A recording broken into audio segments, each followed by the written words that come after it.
Polish Prince, Matt Burns. All the above, Daddy. It's Rob Van Dam. Yes, He's here. sir. Hey, man. Happy Thursday to Thursday. you. Quick I know. week. Can't believe it's garbage night again already. Dang it, garbage night. Man, Duke the Dumpster Drosie's gonna come over, grab your garbage. And there we Couple go. blinks to the eye, and here we are again. Here we are again. Guys, we're live on RVD's YouTube channel. Be sure to like, subscribe.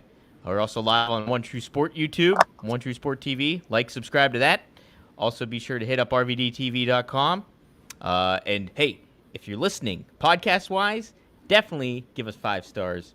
Write a little review on Apple, iTunes, or Spotify. I should always try to start plugging that a little bit more. I always forget. But Are we still on that, was it Rumble or whatever? Is that what it's called, or? So you know what? I tabled that for now, but I think I might bring it back because that's kind of catching a little bit more momentum, it seems, that whole network thing. So It's hard for me to, like, if someone asks what our numbers are, I don't know. I only know, how many people look at the clips at the Real RVD on YouTube. Yeah. Which, by the way, I thought of this very creative idea. I want to start picking from the comments on my YouTube page at the Real RVD and picking one or two, and answering them on here. Because to the listeners, I do go to my YouTube page and I read the comments. And if you look and you see that little thumbs up button was pressed, because I hit like on all of y'all, even if you're trying to be mean and think you're hurting somebody, whatever. Boom, I appreciate your feedback. And that comes from me. And I comment just like on any of my social media when I'm inspired to do so. That's my policy is, a lot of times I'm trying to scroll through, trying to read all the update myself, get to the point where I left off last time when I checked yesterday, the day before, whatever, boom, boom, boom. And then you ask, hey, Rob, who is your toughest opponent? I might not feel like stopping and answering that right there. Speaking of which, we have a clip from my movie that I did with Batista. In fact, I think a second clip now, but with Ja Rule. And it's got a lot of numbers. It's got a lot of people coming to it. And a lot of people, I must have seen this question, anyway, at least half a dozen times, I think more, and more with the new clip today too, but people keep saying, what is this movie? And I haven't bothered to answer it because I just figure, hey, if you Google Batista and Rob Van Dam movie, boom, I'm sure you're going to see it. And I know that you guys are way more tech savvy than RVD here because I can barely figure out how to turn my phone on personally. So it's called Wrong Side of Town to answer everyone at the same time because that was asked a lot. So I just want to tell you that I've done a lot of movies, not a lot as far as like wrestling. In wrestling, if you've had 20 matches or 30 matches, that's not a lot. With movies, I consider it a lot, but it's not a lot, to a veteran that's been working, don't tell Robert De Niro. I ain't no big shot, but I probably have done quite a few, though, that you don't know about, and that's the point that I'm thinking of. And if you look up, there's a place, there's an app and a site called IMDb, which is the International Movie Database, so you can look up any stars on there. I use it a lot for when I'm like, oh, where do I know this girl from? I saw her in something just the other day in a different movie, and then the one I'm watching now, and then I got to look up the one I'm on now, and then find her, and then find the other movies she's done. Oh, of course. I use it for that a lot. But anyway, Wrong Side of Town, Lionsgate, Ja Rule, yes, sir. That was a lot of fun. And I'm going to pick, there's a couple other ones right here. One of them says, this is from Pleasantly Disturbing. Ooh, right? Okay. He says, why did WWE movies look like low budget porn acting. And I thought I would take that question to address a point that I would like to make in case somehow this has escaped capture by a lot of people's minds or imaginations. All right, you ready for this? I'm ready. Wrestling is porn. When you look at it, no matter which one you're talking about, wrestling or porn, you're watching something to escape the reality, and the more you can believe what they're doing, the more you invest your emotions, and that has a lot to depend on their acting and their performance. And if they fuck up and they do something that all of a sudden like ruins the whole fantasy or the whole feel that you had, the whole fun you were having with it, now all of a sudden it looks, like, no, they're just working together. It totally can take you out of it and take you away from what they're trying to do, which is distract you from the real world in such a way that allows you to follow them. The better they are, the more escape you are allowed to do with them, and thereby invest your emotions more into said entertainment. And that is the same agenda all the way till the end. The big, the finish is what a lot of people remember, but everything leading up till that as well is so important. And you don't want to be hearing the director's voice, calling shots and stuff, because you want to think it ain't. They're not working. They're into it. Like I want them to be into it. And so that is the art. Also, with wrestling, that's why it bothers me when it's just thrown out the window and people just stand there waiting to catch somebody outside the ring, because that is the equivalent of the director saying, scream a little louder, honey. Okay, so there's that. Also, this one is from Viking Hammer 87.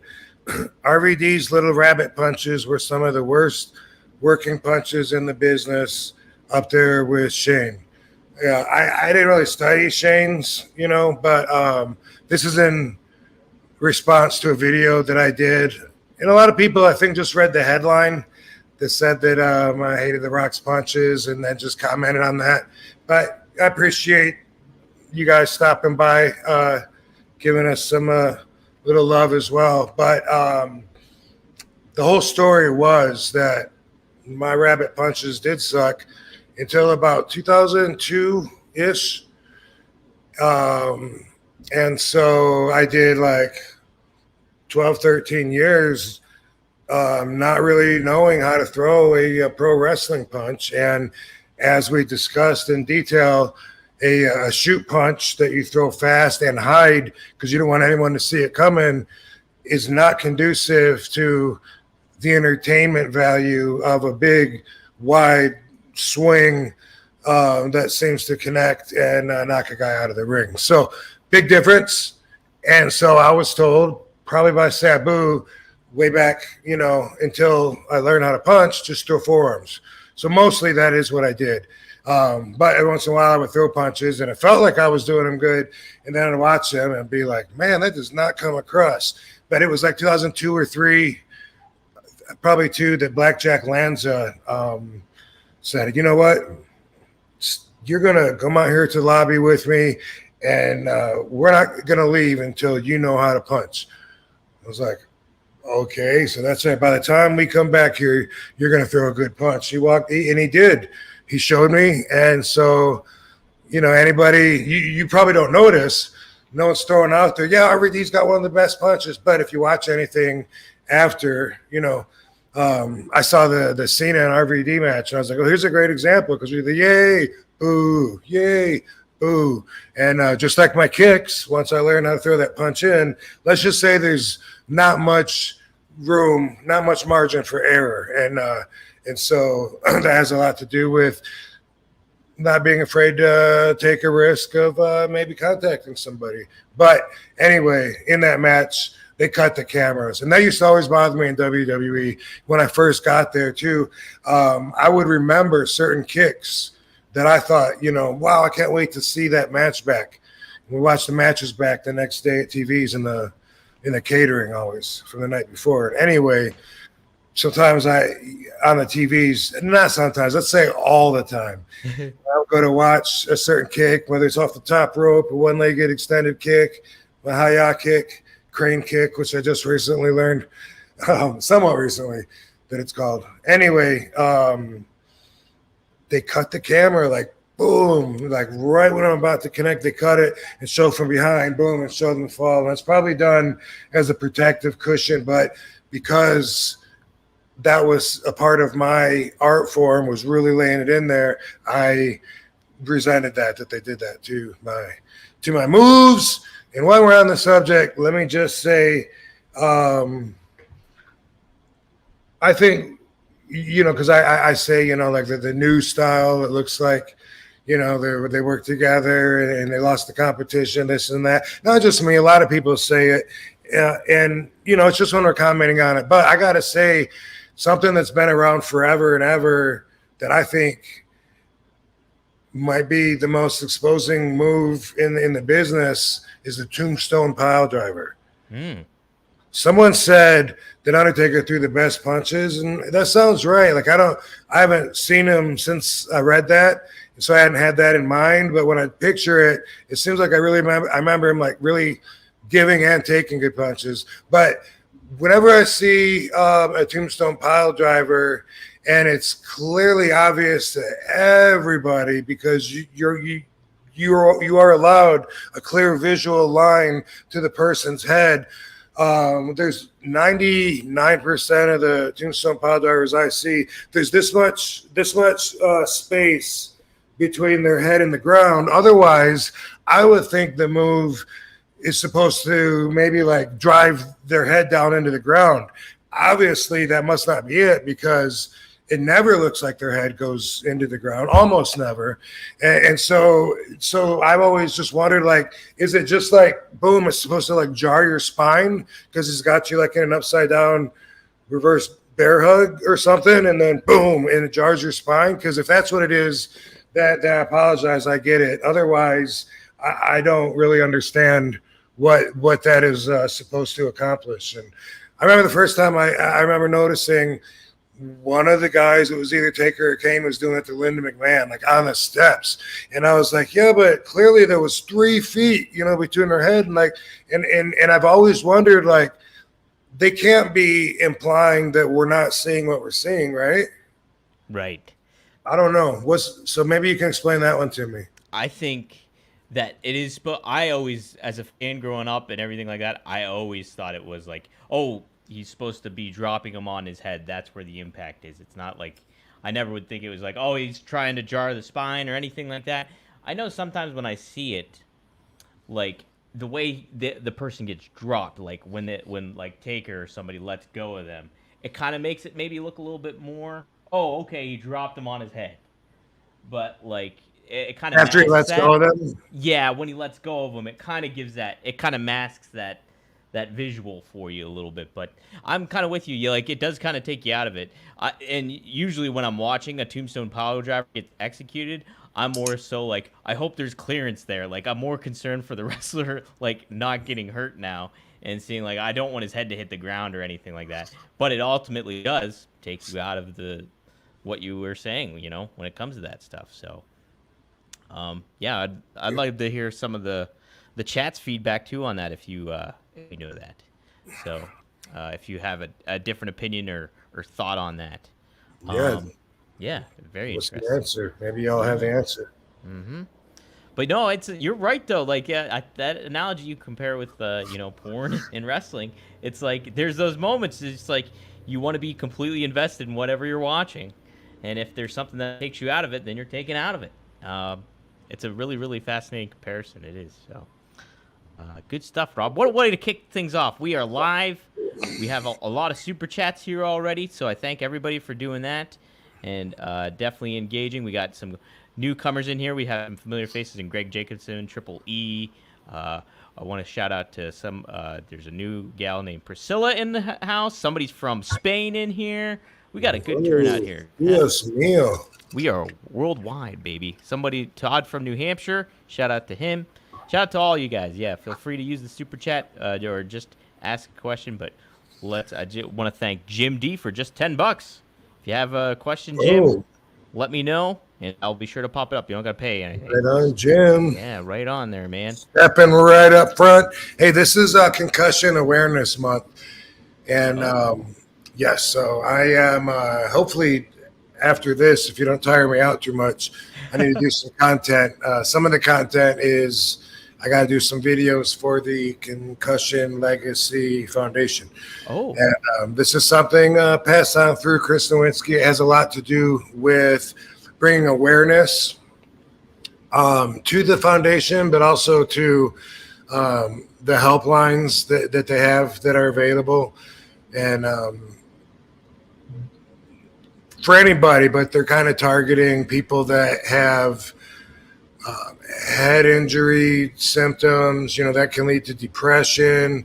I did a interview with not an interview, but I was talking with the guy to find out, what I should say in my video and what's the call to action, tell them to go to this number or whatever. And, just through talking, it was really emotional for me. I didn't expect it, but I was he was asking me about when I had the double vision. And he was like, just how frustrating was it?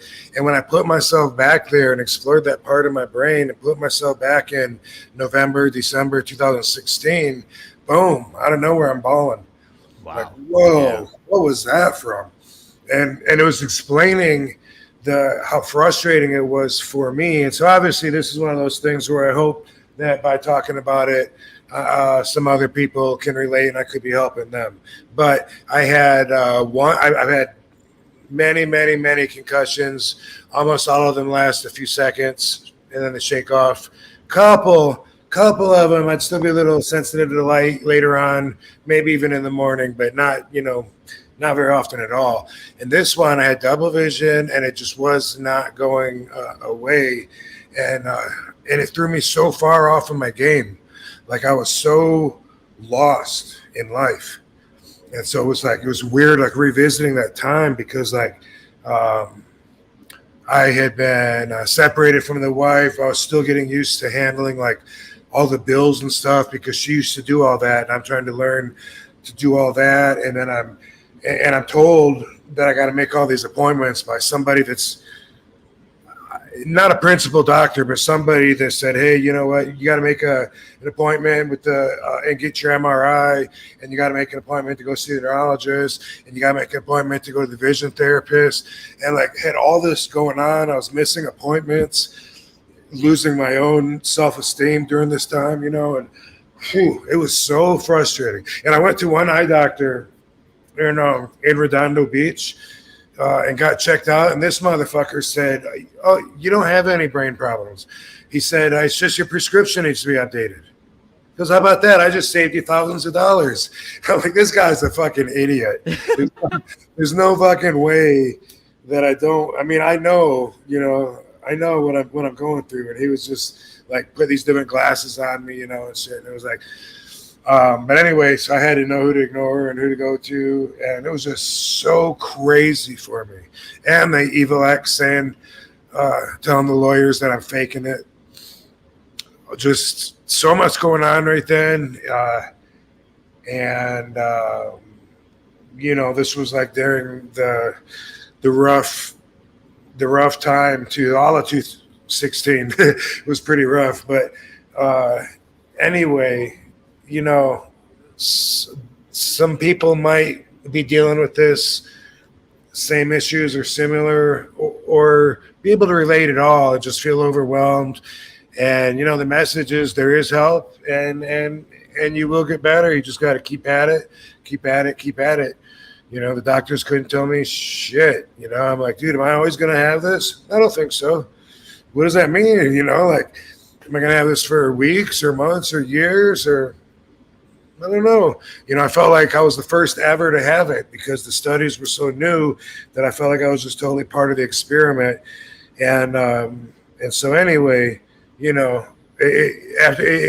symptoms hung out with me for the better part of 2 years. I didn't have like an exact finish line, so I can't say.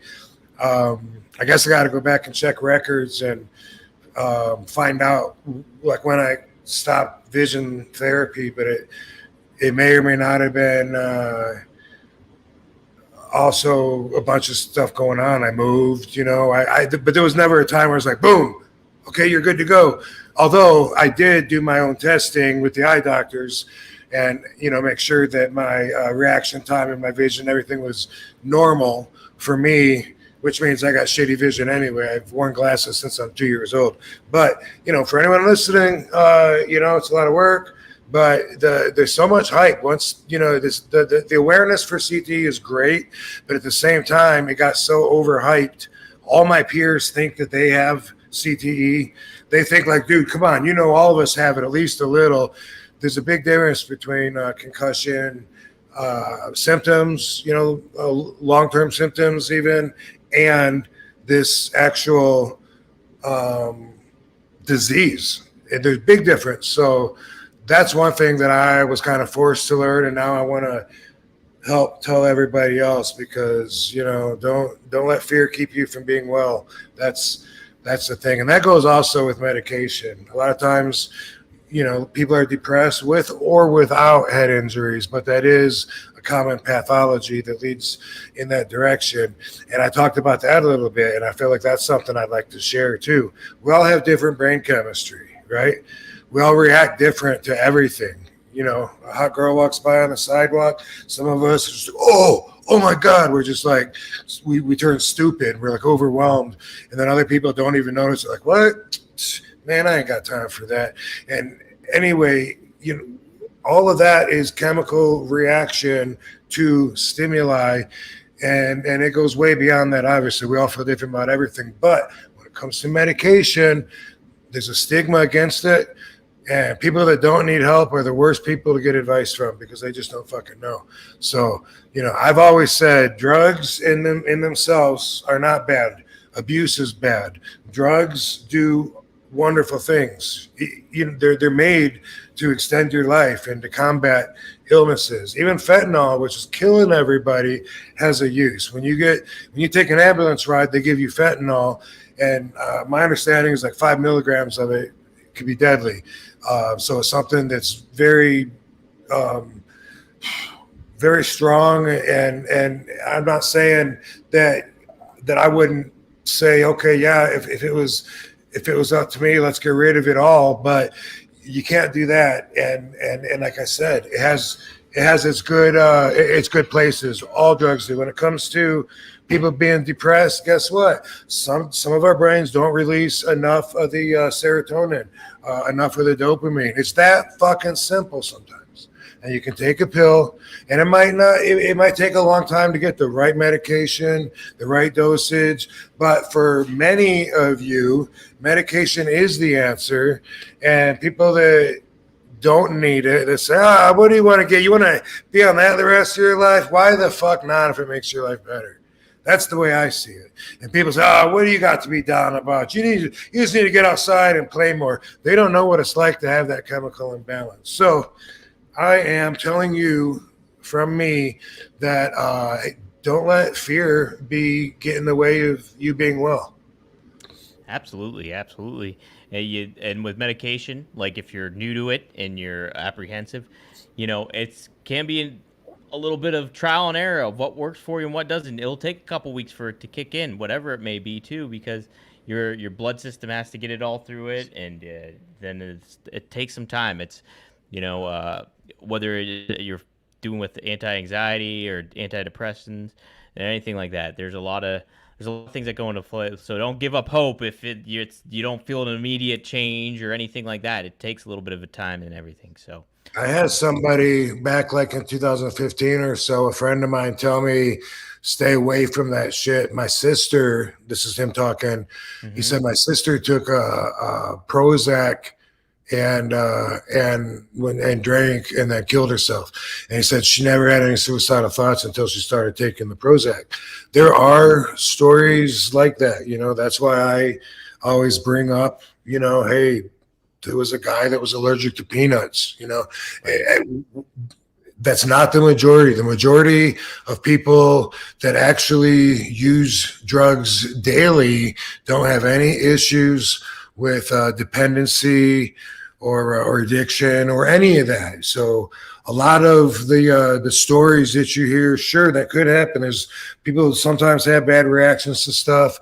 It's always some kind of predisposition, and it's not half. It's not a quarter.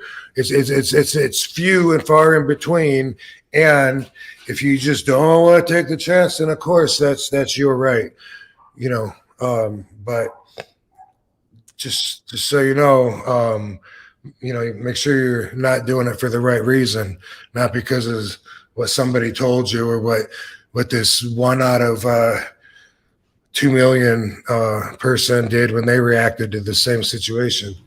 Right. Yeah. And just always feel free to communicate, whether it's with your therapist or your psychiatrist or psychologist or a loved one. Like, always just kind of keep open about communication when you start taking it, because you don't know. It's like, I was on Lexapro, the antidepressant, for a couple weeks, and I remember, like, it was kind of working for me, it's helping, but I also noticed it would shake a lot, like and that's one of the side effects that can go, and that can be something that's permanent too. So you always kind of want to be aware of, what's exactly going on, stuff like that. But always be open to communication. It is kind of unnerving when you first start taking it, because it's what Rob was saying. There's a misnomer or a thought about it. How an impression of medication and stuff like that. So, but kind of buck against the system a little bit, and definitely see what fits your needs the best, and always kind of be careful when you do it too. Always consult with somebody for sure. So, nice stuff, Rob. We're covering some good inspirational ground starting off, I think. Let's get a couple super chats in here. Want to shout out Jim D. I already did, though, for $10. Thanks for that, man. Here's a good one, Rob. A two-parter here from Frankie Turizo, who was already on the show before. Do you like the Godfather book or Wise Guys better? Also, how good was Dango in the ring? Could he do RVD stuff? So I didn't read the Godfather book, and so I can't really say, that's not a fair. What was it compared to? I forgot. Wise Guys. Wise Guys. Well, yeah. I mean, that I read, but I mean, I normally am drawn towards nonfiction and don't spend a lot of time on fiction. Just at this stage in my life, I feel like I'm learning more when I'm learning history, at least as we know it, in a different way usually. But I mean, Godfather's a classic, and I mean, Goodfellas is great, but I don't, it doesn't. I don't know. I mean, it is really, really good, but I just think like Godfather just seems like it's like a well, it was before anyway, so it's older, but it just seems like it's more of a standard setter. Like it holds its place in history as one of the all-time greats. And we all love Goodfellas, which was made from Henry Hill's book, Wise Guys. But and we love it. It could be one of our favorite movies. But I think that, no, I guess they are a lot more comparable the more I think about it, actually. And I'm going with the movies instead of the book because, like I said, I didn't read The Godfather. But I like Wise Guys better than On the Run or whatever that his kids wrote when they were in the witness protection program or about that time.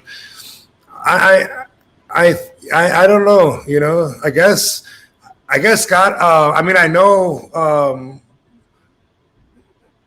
the Wise Guys and Henry Hill's story way better than The Godfather, and that was all based on some true stuff, and they put it together and made a great movie that the Mafia swears represented them in a good light and all that. But I definitely have seen Goodfellas a lot more times and could do the dialogue with you on that way better than Godfather, any of the 3 movies. Yeah. I read the Godfather book. I did like it. I think if you like the movie, the book itself lends a little bit more for you to sink your teeth into.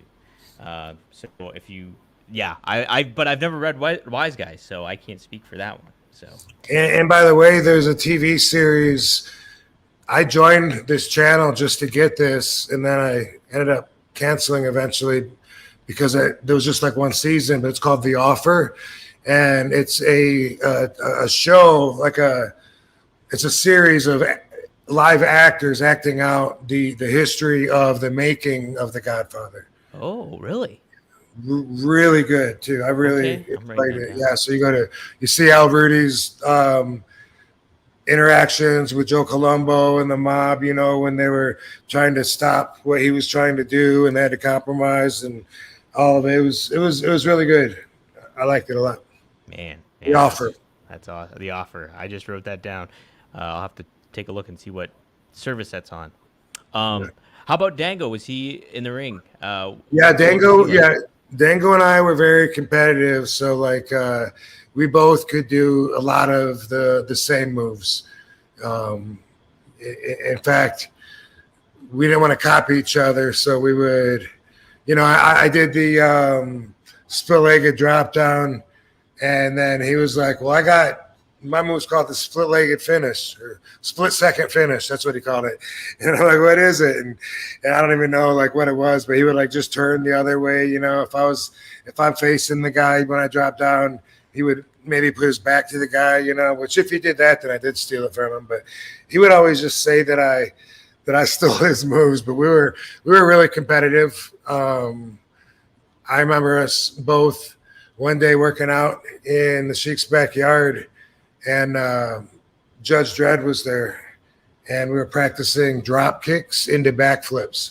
He was a big guy, 340, 350, probably at least 350. And he was there when Blackjack Lanza taught me how to punch. He had me punching on Judge. He just came by to show up and say hi. I hadn't seen him in years.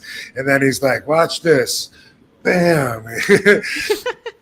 But me and Dango would drop kick him in the chest and do the, complete backflip from it, and we were trying to add that to our repertoire at that time, probably around our first match, not maybe a little before, maybe a little after, but it was really early there. We didn't keep that one, but yes,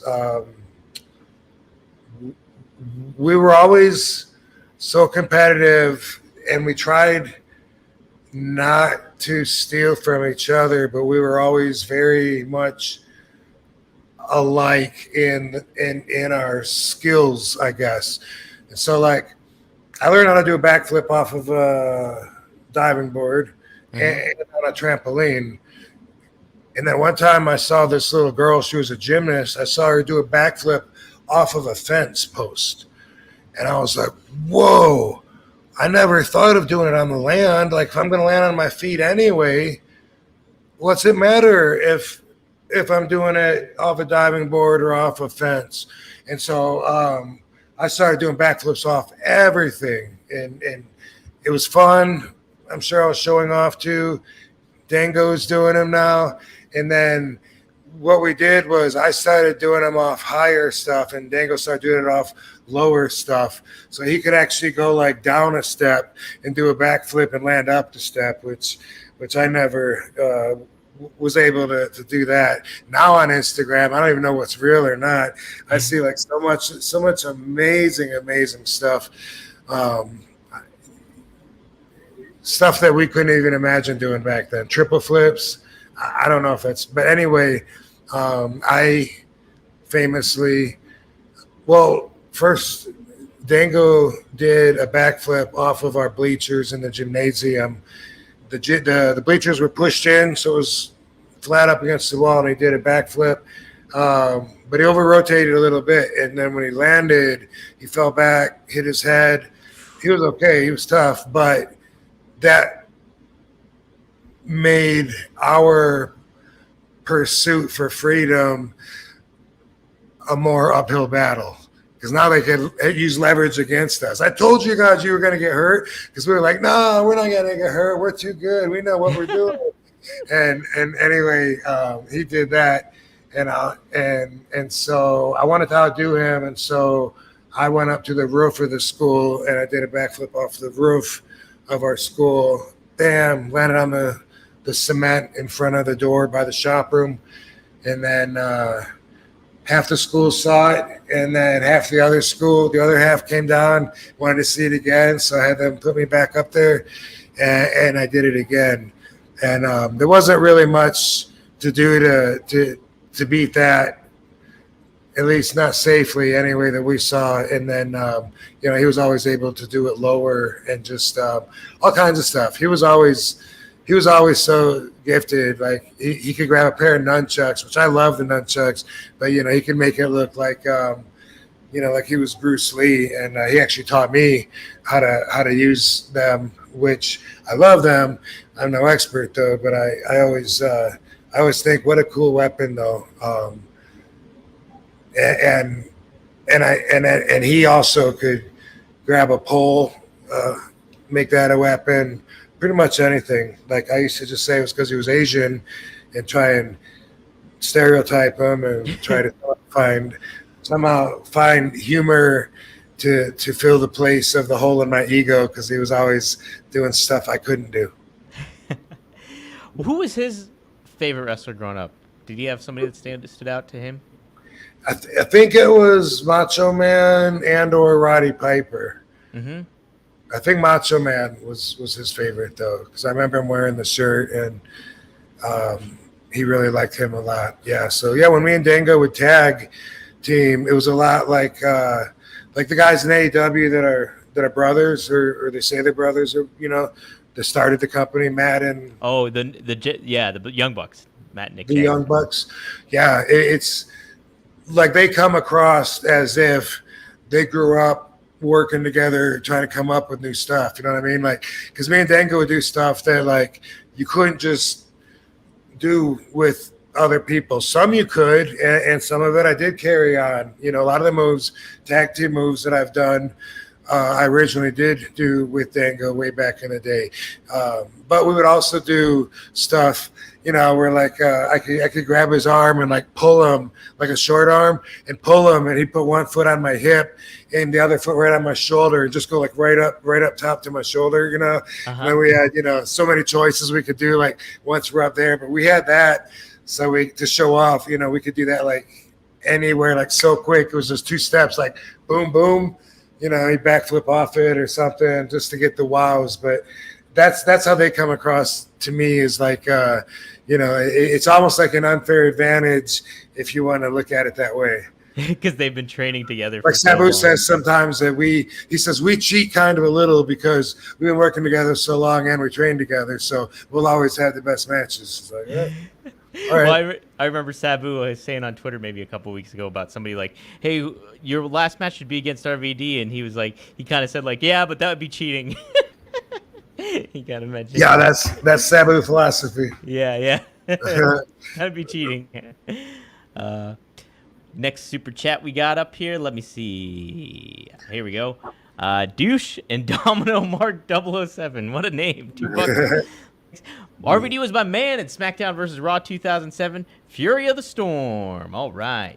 Okay. Yeah. Yep. I hear that a lot, that people played me on the SmackDown video game, and that I guess, I don't know, they made me extra strong or whatever. I have no idea. Badass on that game. Yeah, you were my go-to on Here Comes the Pain, which is like 2002, I think it was. And they do one like pretty much every single year, right? Or no? Basically, yeah. Oh, yeah. For WWE, they definitely do. Like they do. Mm-hmm. Yeah, and so I wonder how many games I'm in, but because sometimes I don't understand if I'm officially in it, or if someone created me to put me in it because they gave them the tools to do that, which kind of means that they put me in it unofficially. I don't know. Yeah, I think more often than not, you're actually in the game. I think it's just like you're downloadable content sometimes, so it's like you don't get released with the game, but later on they release you, and then the fans can download you and play as you then. And then I know on some of the newer ones, they have templates of the wrestlers. So like you would be on there, and then the fans can like fuck around and like change your outfit or some shit like that too. I think so.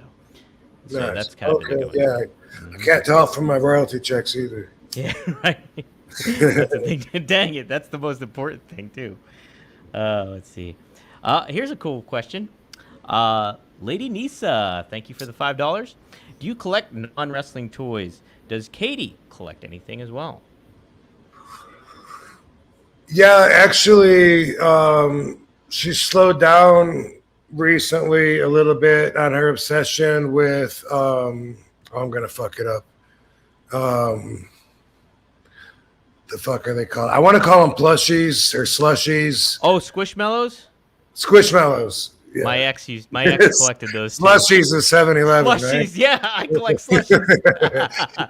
Yeah, she has an obsession with Squishmallows. And it seemed like every time she'd leave the house, she'd come back with 2 or 3 of them. Isn't this cute? And she still loves them. But I think eventually she realized, like, there's not even room for us to sit on our furniture anymore. You got to clear pathway. But she also likes Barbie. She collects. That's definitely her thing, Barbie. Anything Barbie, she seems to buy it. You know, if it has Barbie on it, the official logo, whatever. So, oh my God, look what I found. Yeah. So that's her go-to.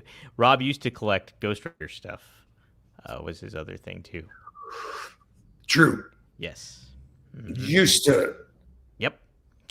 Yes, indeed. I used to do drugs. Used to do drugs. I still do. I used to too. Past and present. That's Mitch Hedberg. Is it? Yeah. Rest his soul. Yeah, that's my favorite Mitch Hedberg joke. There's a lot of them. Did you like Sam Kinison? Yeah, I liked him. I mean, I feel like I kind of feel like I was young, or it seems like it was when he was like really like starting to make a noise that I was like too young to really understand and get, what he was doing. So it was just someone screaming and like, okay, I get it. He's got a gimmick. He screams. It's kind of annoying, and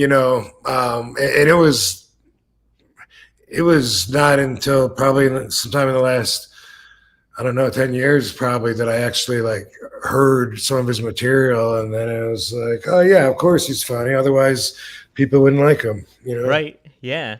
I remember me being a kid, I was watching I remember him making appearances on In Living Color and stuff like that. And that's how I got the taste of Sam Kinison. He was pretty funny. He was on Old School, I think it was called, with Rodney Dangerfield, the movie. Oh yeah, I think you're right. Mm-hmm. Yeah. How about that? Next one, Instagram, a wrestling historian. Thanks for the Canadian $2, eh? Who is Rob Van Dam's favorite mobster? Thank you. Who's your favorite mobster? Do you have one? That's it's an interesting question to answer because one, I'm not really that good at favorites. Yep. In general, just due to my stoic nature and the way that I view things, I don't pull a lot of things ahead of other things that seem to have equal value the way that other people do. I don't, if I have a favorite color, I don't know what it is. If I have a favorite song, my favorite movie probably changes. If you ask me on a different day, maybe. But so there's that, and there's the factor that it's not like an adoration for the mobsters that I have, although it is a fascination with their interesting life, and so I'm going to take that as maybe my favorite to learn about and read about, although I can't imagine there's a whole lot that I'm going to find out that I haven't heard about Sam Giancana, because he's been dead since 1975, and he has had so many books, so many documentaries, even CIA classified info that has been declassified about him and his adventures that usually, if I come across some information on Sam Giancana, it's something that I've learned before usually, but still, I enjoy it. He has been connected to so many different really important events in our society, and he's always been like, like underneath the history that we were taught, but a complete different way than we were taught.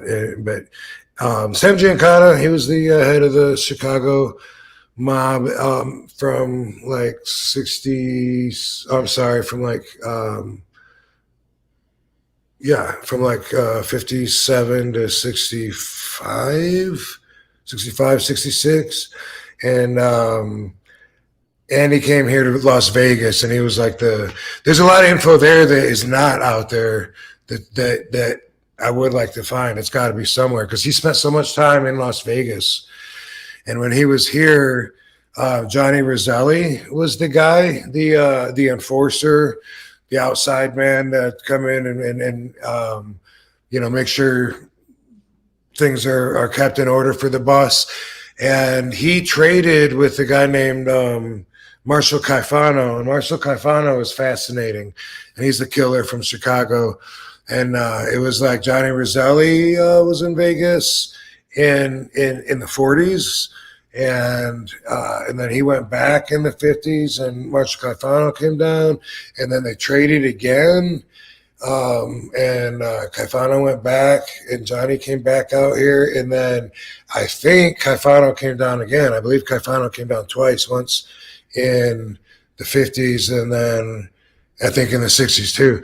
And I asked AI, I was looking for information for it. Did Johnny Roselli and Marshall Caifano cross paths in Las Vegas? And that's what I'm still trying to learn AI, but it's where things make sense, but it doesn't have info. It will tell me that it makes sense. Like it certainly seems like they must have, because they were here from these years and these years and this and that. And I'm like, based on any like crime records, newspaper reports, or anything, can you find any evidence that they were together? And that's an area of fascination for me. Sam Giancana was the boss. He owned the Calneva Lodge with Frank Sinatra, which was a hotel that's on the border, Cal for California, Neva for Nevada. It sat on the border. The border went right through the pool. Gambling on the the casinos on the Nevada side, and they had bungalows that underground tunnels went to, that like JFK would stay in, and Marilyn Monroe would stay in, and they had an awful party of debauchery with Marilyn there, like the week before she died. Whoa. And it was part of the story that led to her death too. It involved her, the Kennedys, Sam Giancana, information that she knew, the CIA, bunch of shit. And there's a lot of history there. I would like to visit the Calneva sometime, I think. It might be boring to visit, but I would like to, just because there was a lot of history that happened there. And back in the day, when it was a much smaller world and all the Hollywood stars and everyone partied together, everybody stayed there as well from Hollywood. Wow. That's fascinating stuff. Man, that kind of era and stuff, Marilyn Monroe, the Kennedys, Rat Pack, all that stuff is like, man, that's right in my wheelhouse. So about that, I am game for that for sure. Let me see what else we got here. Somebody did mention on the 2K24 game. On 2K24, there's 32 different attires people have created of you from all eras. Your ECW stuff like the Nuke, WWE Yin Yang and Bone Singlet, TNA Dragon Scales, and your pink and blue tie-dye from AEW already too. So people have been staying pretty busy. So when the fans make it, then anybody can use it? Or? Anybody can use it. Yeah, that's the thing, is they have like a community creations thing. People can download the attires and stuff like that. But what about the ones WWE makes? Or will they still make one if a fan has already made it, or no? Or so what they'll typically, I haven't played one of the games in a long time, but what they'll do is you'll have like at least like 3 or 4 attires that are already in the game for you, and then people expand on them. But like now, there's more options and stuff to do their own creation kind of stuff. So they'll make like the ECW arena and they'll do different things like that. Even like there's so much options that you can kind of do and upload logos and different things onto there now. So it's very fan friendly, so to speak, I guess now with all that stuff. Cool. Yeah, pretty darn neat. Let's see here. Hey, somebody asked if you had what papers do you use to roll? And funny enough, you can go to RVD, RobVanDam.com, and get his rolling papers. You can do that. And Rob has just been hammering those out recently. So I want to see if I have a graphic for it here. I do. Boom, right here. I see. Yeah, go to RobVanDam.com. You can scoop up the rolling papers from RVD. So take a looky there. Good quality stuff. Rob's make sure to have good quality products when it comes to that kind of stuff. So Yeah, check them out.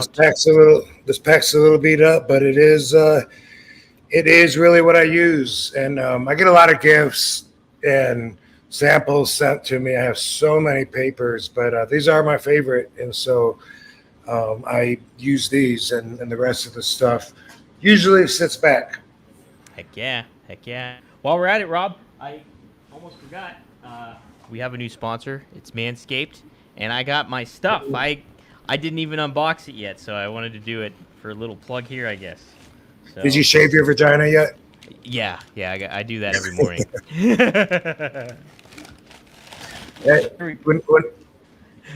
Go ahead. I was telling you before, like it seemed like a while ago that every podcast had Manscaped on it. When I was hearing the commercials, at first I was like, they're trying to normalize. I want to say girls being sluts, but that's what perspective. You know what I mean? Right. Talking about shaving balls. Yeah. When I got a man's balls in my mouth, last thing I want to do is taste hair. You know, it's like, hey, shouldn't we be slut shaming them? Is that that we're doing that to sell these tools? Oh man, they really loaded this up here, Rob. Okay, here we go. I got the Lawnmower Ultra 5.0. Look at that. Oh, shit. Son. I'm going to shave my vagina tonight. It's going to be looking good. You're going to please so many people with that. So many people, Rob. Yeah, you guys can go to manscaped.com. Bam. Get your lawnmower and use promo code RVD, and you get 20% off. Plus, you get free shipping, too. They also, if you're bald like me, they have a dome shaver that you can do, the Dome Shaver Pro. So there's plenty of options on there. You can use the promo code for anything. So go to manscaped.com, use promo code RVD, get 20% off, and free shipping. Manscaped.com, baby. Hey, we're in the pro wrestling podcast biz now, Rob. How about that officially? Sweet. Also, want to thank our folks, our fine friends at Get Blitzed. Go to get-blitz.com. Mickey Ray Sinatra and Courtney operate this out of Maryland, but they ship all over the place. It's Delta 9, Lit A, Nano-infused THC syrup, and is 100% legal in all 50 states. So if you're watching, you can scan that QR code or go to get-blitz.com, use promo code RVD, get 15% off. It's great, effective stuff. I have the blue raspberry that I tried, and it is very effective. I will say that, very effective. So give it a whirl. Go to get-blitz.com, 15% off, promo code RVD. And we also got to thank Blue Chew. You can try it for free. Use promo code RVD and get $5 off. No, all you do is pay $5 for shipping, but you get your first pack free. And hey, you can use Manscaped, and you can look a little bigger maybe when you use BlueChew.com. So there you go. All right, let's get back to the super chats here. Liam Evans, thanks for the $2. Have you seen American Godfathers, The Five Families? Yes, I have. Yes, I have. It was a 3-part series that aired recently on, was it A&E, maybe? Mm-hmm. Not a lot new there. Some footage that definitely hasn't been shown and reshown to death. There was a little bit of that stood out, but yeah, I enjoyed it. We actually talked about that last week. American Godfathers and Mafia Spies is another one that both came out kind of a similar time. And Mafia Spies, one of those, I also had to get some Fox channel to get that, and now I have to remember to go back and cancel because there's nothing else on there. But I needed to watch that, and there was no other way to watch it. And it had to do with Sam Giancana, who the CIA hired to kill Fidel Castro at one point. So, Damn. when I say he was tied into everything, and that was some of the CIA classified documents that they, like in 1975, there was a Senate hearing and all that shit came out, which might be why Sam was killed, because he talked about it. But Santo Trafficante and Sam Giancana and Johnny Roselli were both involved in meeting with Robert Mayhew, and it had a lot. It wasn't just about killing Fidel Castro. It was about training Cuban refugees and big planning. There was a lot of it involved, and that shit rolls right into the JFK assassination. It's just like two different sides of two different ends of the same spectrum. Like that was like one long story, really. Dang. Yeah. Man, that's a deep dive and a half right there with all the mobster stuff. You gotta definitely look out for that. So yeah, you mentioned the Mafia Spies. I remember you saying good things about that one. So yeah, there was a lot of assassination attempts on Fidel Castro. The guy was invincible. You couldn't kill him. But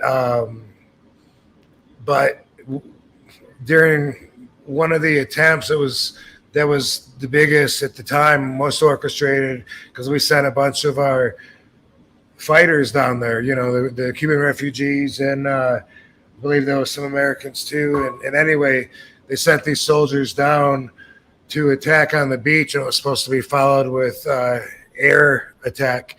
And then Kennedy may have just found out, JFK may have just found out about it, or he might have already known about it, which I'm pretty sure he did, but decided to back out.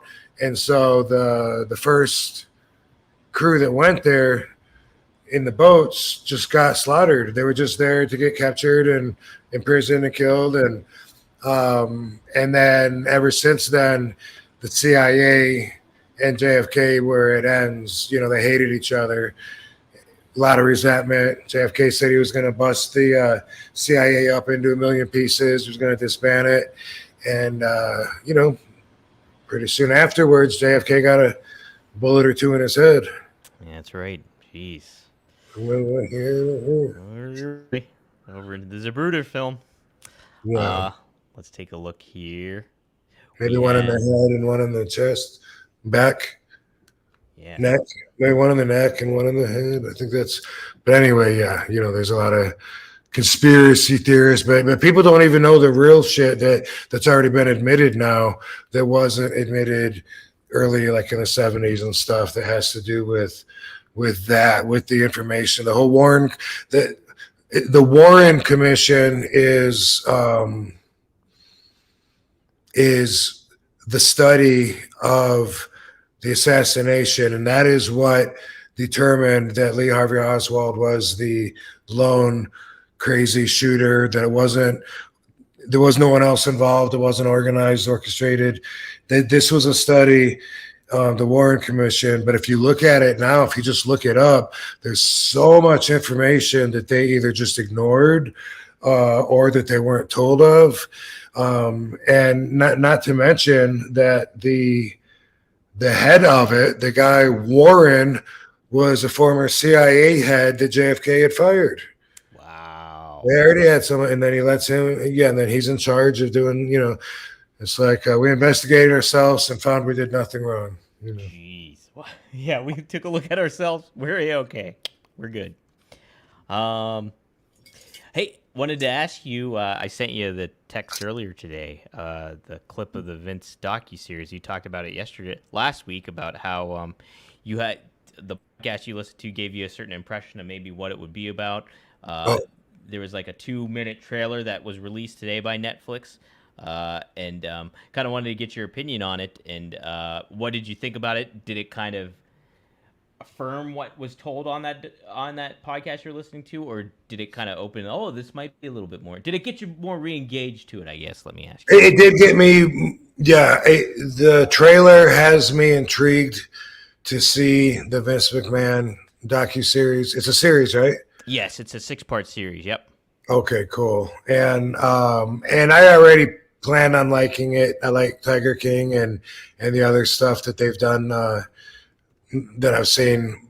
But yeah, for a minute there, I started thinking, well, I better lower my expectations. And now I don't know. Now I've pretty much removed my expectations, and that's RV Theology 101 is try to not have expectations and just be in the moment. I'm looking forward to it. One thing I did realize after watching the trailer is I feel like I probably would have been okay doing the interview because I saw we saw Cena, right? The Rock, The Stone Rock. Cold. Right. And but I don't regret making the decision because with my values and my thought process, it was the right thing to pass on. But looking back at it now with the bigger picture, maybe if I would have done an interview and I wouldn't have had, anything really bad to throw at Vince anyway. So I had that perspective, but I know that even when that's the case, editors can be creative, and really it was based on, and I probably told you this before, but when they were doing a documentary on Hulk Hogan, they reached out to me and I was interested at first. They went to my agent. My agent hit me up, and I said, and I checked with Hulk, and I said, they're going to do a documentary on you and they want me to be in it. And he's like, I'd rather you don't do it at all, brother. I'd rather you don't do it at all, brother. Hey, dude, don't do it. Hey, dude, don't be doing that documentary about this guy. But anyway, I was like, dude, I'm going to be the positive source, though. I can go on there. He goes, I'd rather you don't do it. And I was kind of like bummed because I was thinking, that's a cool thing to be part of, exposure, I love Hulk, and then he said, they're trying to dig up dirt and talk about the sex tape again. Because every time they do that, it hurts my business currently. And I was like, fuck, all right, I won't do it then. And it was for me, boom, easy decision. And that's why, like with the WWE thing, it sounded very similar. And the lady even asked me, why are the boys reluctant to do this when Vince isn't part of WWE anymore? Because he'd already been gone, by the time they reached out to me. And I said, it's not about retaliation from Vince. It's that the WWE would look at any stories that were told that were bad that happened there at WWE as something that they would rather avoid and not promote, and have forgotten about, and they can be petty as well, and so I was like, I'm and she even tried saying, well, we also want to talk about your career too. You don't. Come on. How would your career fit into the Vince McMahon documentary? Right. We'll find out when we hear about Rock's and Stone Cold's careers. Yeah, they're gonna go in depth on those. It would have been cool. It would have been cool to be part of it because everyone's going to be watching it. But you live and you learn. Like when I did that Dark Side of the Ring airplane. Mm-hmm. Yeah. Airplane from Hell. Yep. I had no idea that they were going to edit it to make it appear as if I said that I saw Rick trying to make a girl touch his dick. Like if you watch it, so that's the way it comes across, and that's Like not what you had a happened at visual all. of it. Yeah, that's what it made it seem like for I sure. didn't Like, see that. I didn't say that I saw that, and I was coaxed or coached into those words, which I didn't realize why at the time.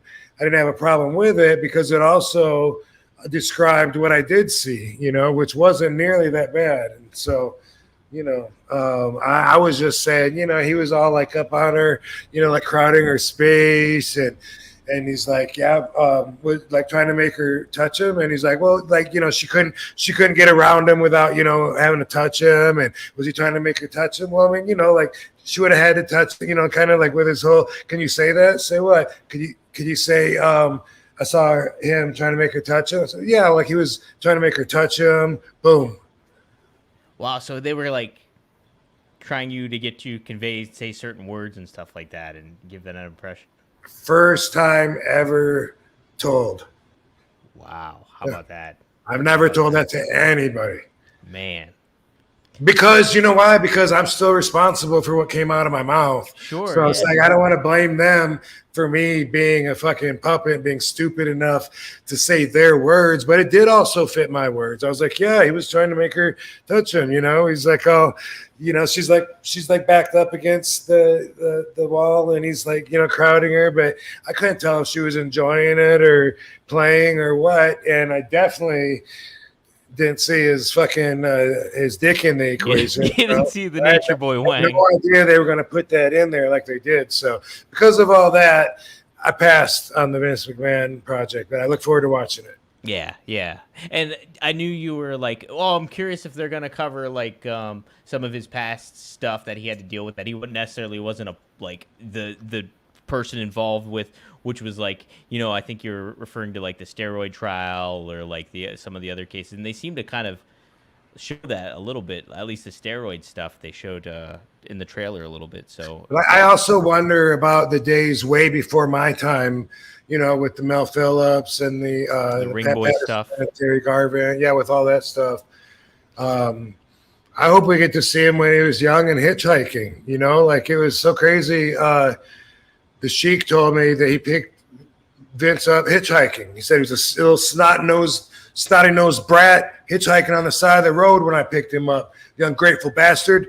And I never knew how literal to take that. And then I heard one of the other boys telling a story, and I hope it's not the same story, but it could be, about Vince getting picked up when he was hitchhiking. And I was like, I'll be damned, like he wasn't fucking kidding. Wow, how about that? Jeez, was he hitchhiking to? Where was he hitchhiking to? Like, that's crazy. Wow, that's crazy. Yeah, I know it used to be a lot more popular than it is now. Before everyone started ending up killing each other, but people used to hitchhike just to go anywhere, to go to the next town. It used to be a way of transportation, really. So I imagine when he was a kid. I don't know. In my mind, I picture him trying to go to the big city to go to the wrestling show or whatever, but I don't know. Yeah, I have no idea. Man, how about that? But I think with the Sheik, I think he let him stay in his house for a while because Sheik had this huge, like 35-room mansion that all the wrestlers from way back in the, I guess, 60s, 70s have these stories of staying at that mansion and training with Sheik and working with Sheik's big time wrestling promotion that was right there, and all that shit. So I think that he didn't just pick him up and give him a ride. From his story, what he was talking about was saying, that he picked him up from. He was saying it like he picked him up from the ghetto, fed him, took care of him, gave him a job, gave him a life, and then that he was ungrateful. Oh man. Dang, young Vinnie Mac. And I just say ghetto because, from the drain, the side of the road. But I guess literally he hitchhiked back then. So I wish I could hear the rest of that story because if those two stories go together, then that tells me a lot. Yeah. How about that? How about that? Yeah, I bet you. From how it sounded, I mean, it sounds like they're really going to cover some of his early days in Cool. getting up Yeah. there and everything like that. So, should be pretty interesting. I look forward to it. Likewise, it'll be a I'm fun gonna. thing to. I got this. I got this rolling machine that I saw on Instagram. If Oh, anybody, I don't know if anyone has seen it, but it looks cool. It's the injection system, and in the ad, for some reason, they put Skittles instead of weed in it, because they don't want to show weed or whatever. But I thought, wow, that looks really cool. And man, I can't imagine. Like Katie was like, another one. She goes, it just seems like we have so many rolling machines because we do, and all different shapes and sizes. And I used to want to invent a rolling machine where it'd be like, like you're making a pot of coffee or something. Like you put a bunch of bud in the top of it, walk away, it grinds it, drops it in, rolls you 5 doobies, 10 doobies, whatever, while you're, brushing your teeth, and you grab it on the way out the door. And for research and development, I bought every machine over the years whenever a new one came out. But this one, I want to show it to you, okay? okay, do it. This one I think is pretty fucking cool. So, All right. see if you can. Okay, boom! You can see this, right? Yep, definitely. Okay, so you have to have a tube. Like some people use cones. I like the tube-shaped ones, like doobies, because that's the way that I like to roll them, right? But this part, super easy. You just you slide and you get these pre-made in the box, all these tubes. It's got a filter on it already. I've had them for experimenting also.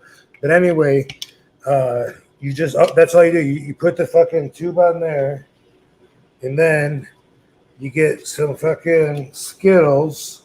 Skittles, guys. and you put it in top. Then when I push the button, watch, you're going to see it. It'll start down here, and it'll fill up from here to the end. Watch this shit. Oops. Whoa. Why is it? Oh, never mind. I broke it. There you go. It's kind of going. What did I do? Maybe I got too much in it or something. Oh, it must be this thing because I didn't use that before. Oh. No? All right. Well, never mind. Fuck it then. It rolled one doobie and I was sold, and now it sucks.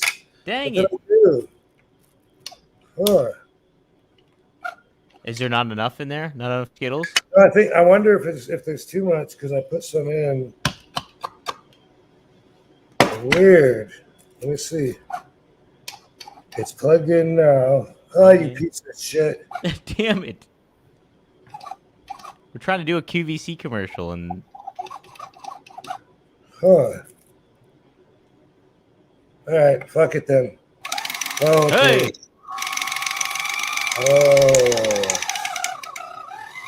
So that thing was too tight. Okay. Take two. Take two. Here we go. All right. But now I poured the Skittles out. Got to pour it back in. It's only like one button and like 2 knobs on it, so it's not too much I can do. Okay, let's try this again. All right.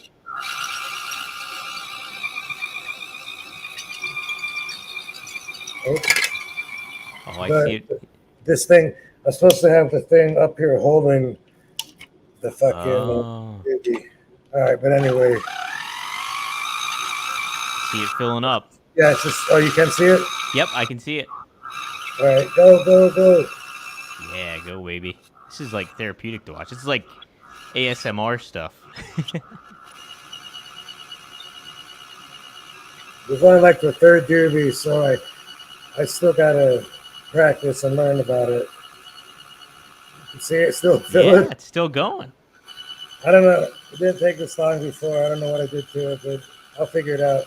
Yeah. I guess I tightened some of it up too much. And there it is. I could Look twist at that. off. Whoa. Boom, in there. How about that? Good, huh? That's pretty damn nice. Yeah, I thought so. And it smokes good. Like I had one before that was a spring-loaded injection system. You have an arm that you crank, bam, and it injects it in one quick fuck. It just goes boom, and it thrusts everything in there. And I could never smoke them. It was always so tight. Oh yeah, we're over here, Damn. and it was always so tight that I could never get a draw from it. And this one, like I said, this is only my third one, but so far I'm impressed with it. Look at that. Man, Like a that script. looks great. Yeah. How about that? I think Jared Hall is referring to this too. He says, "Oh yeah, I've seen those. How does it work for you?" Hey, worked pretty good. Well, yeah, I mean, it wasn't the best demo because I just used it right before the show, and it was great. And I guess I fucked with it and tightened something a little too tight, and I got to learn about that. But I like it. It's really good. And normally I use like business cards or cardboard for the filters. This has the actual like cigarette filters. Whoa, yeah, that's But it sweet. works. It works fine. Yeah. Still just works okay. How about that? Yeah, people are impressed with it. They like it. Let's see, super chat. This is a weird one. I don't know this super chats. I don't know who the super chats is, but thank you for the $2. Please get back to us. I don't. Oh, you mean the super chats in general? Get back to you? I don't know if you're done. I don't know what that means. Well, we'll get back to the super chats here. We got a couple of them. Let's see. Oh, yes. I know the answer to this. I know the game, too. Frankie Turizo, do you like old school video games? If so, what? I don't play anything at this stage in life. I like games that I used to play just because they're still going to be cool in my head. But even though I have an arcade game just, around the corner and in my game room, I don't spend any time playing it. But old school, I used to love Moon Patrol, Dig Dug, Super Pac-Man. There was a game called Jump Bug, which was, I think, the first arcade game that I remember actually playing, Jump Bug. If anybody remembers that, you're old. Jump Bug. Bionic Commando was one that I was really good at, too. But I guess that you could still call that old school because, I was still 16, 17 or whatever, but that was way newer than the old Atari games. But I have the Van Gaminator that has a computer in it that has like 3,820 games, I believe, in it. And so you can put in, Street Fighter, whatever, and it'll bring it up. All the games up till the point when that thing was made for me about 20 years ago anyway. Holy shit. Yeah. Shinobi. I loved Shinobi. Yep. I'm looking at Jump Bug right now. That does look like a pretty sweet game, though. Yeah, you were a little slug bug, a little Volkswagen, and what I remember is you would get on clouds, and like the longer you could stay on the cloud, you're earning money, but everything's like floating by. Yeah. Like Stampede. That was an old school game from Atari. A lot of the games are similar. They just change it instead of a college cloud. Yeah. Right. Yeah. Did you play the Rampage where you were like the? I did. King Kong? Yeah. Those are I fun. did. Yeah. Yeah. Dig Dug. I remember you liking Dig Dug. That's the one that stood out to me. Kangaroo. I enjoyed. I liked Popeye. Ooh, Popeye.